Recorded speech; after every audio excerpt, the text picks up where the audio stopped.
It is time to check and reverse the growth of government, which shows signs of having grown beyond the consent of the governed. Well, I've said it before, and I'll say it again. America's best days are yet to come.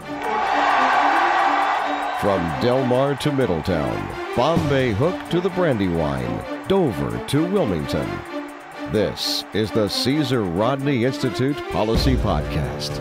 Here is Caesar Rodney Institute Communications Director Sam Friedman with Kevin Ohlandt, a leader in the Delaware movement to support parents opting their children out of the high-stakes federal education assessment tests. Why is it that you got involved with the opt-out movement?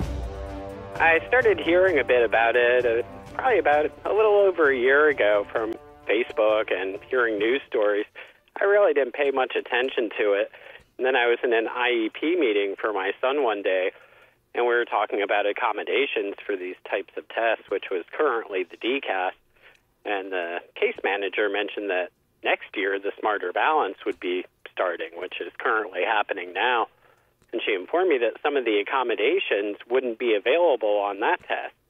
So I thought that was very odd, as did my wife. So we started to look into it and found that the Smarter Balanced assessment, based on some of the field tests and some of the questions that had come out, were very misleading and tricky for not only students but adults as well. So that's when I seriously started thinking about opting my son out. And what was the response from the school when you said you wanted to opt out? Well, luckily, I am in the Capital School District, and the same time I opted my son out in a newspaper editorial, their board actually was the first in the state to pass a resolution honoring a parent's right to opt out without any penalty to the student. When you talk to other parents about this thing, maybe some teachers, educators, would you say that it's mostly been people who agree with opt-out, or have you found a lot of resistance? I would say a good 95% is for opt-out. At the heart of it, it's parents. You know, a lot of parents are teachers as well, but at the end of the day, it's about parents and what they want for their child. And parents are educating themselves on these tests, and they don't like what they're seeing and what it could possibly do for their children, not only while they're taking the test, but how the data will be used and just the overall pressure and rigor to perform. And parents don't like that. They want their child to be educated and to learn, not to be prepped for a test all year long. Now that the House has voted for HB 50, what is the chances, you think, of the Senate agreeing to that bill and then having it signed by the governor? It's really tough to say. I think it sends a clear message, though, that the House passed it with an overwhelming majority. And if I were in the Delaware Senate, I would seriously be taking a look at that. I know some of those representatives were on the fence a bit with it, but I know in the last few days they started getting hundreds and hundreds of emails from Delaware parents and citizens, and I believe their server crashed yesterday because they were getting so many emails. If you were suddenly made on Monday the Secretary of Education for Delaware with complete power, what would you do to balance the need for the schools to measure student achievement and progress versus parents' right to know what their kids are taking and doing in the school?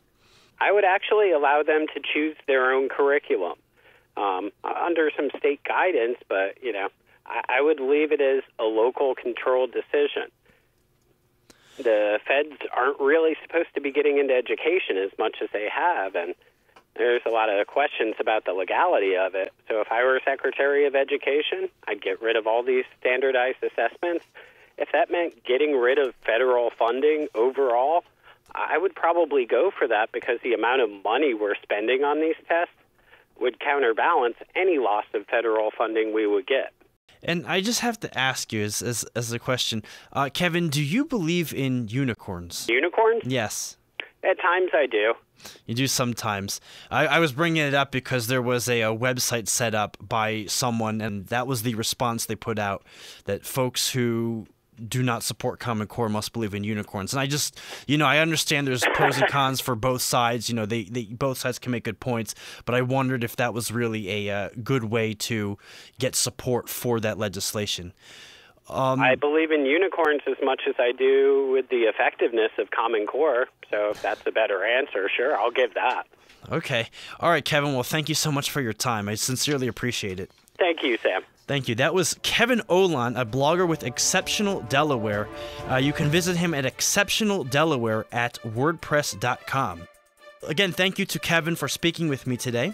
Visit the Caesar Rodney Institute's website for the latest columns, news stories, and events on issues affecting you at caesarrodney.org. You've been listening to our Impact Delaware podcast. Don't forget to subscribe to our YouTube channel for all the latest podcast episodes and updates. I'm Sam Friedman. Thank you for joining us, and have a great rest of your day.